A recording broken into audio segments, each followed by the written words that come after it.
So the fifth thing that the U.S. has lost, I see, is faith and shared values being at the center of life.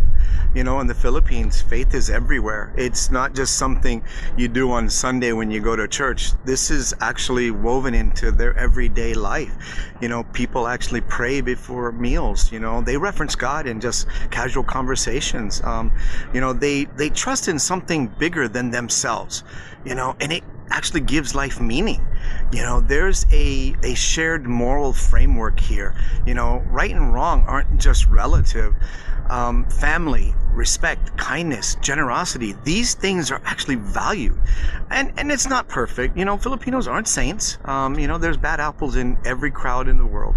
But there's at the core is a shared understanding of what really matters. Now, you compare that to the U.S. and America's lost its shared values. We can't agree on what's right and what's wrong. Hell, we can't agree on anything these days. Look at how divided the country is. Religion has declined. Churches are practically empty. And fewer people believe in something greater than themselves.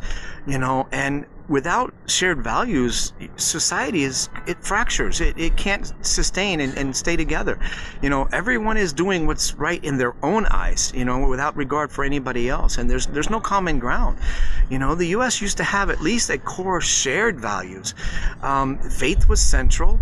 Community standards existed, and there was at least a shared moral framework. You didn't have to be religious, but at least there was some agreement on basic values, basic human rights. But we've lost that, and with it, we've also lost cohesion, as a community and as a country.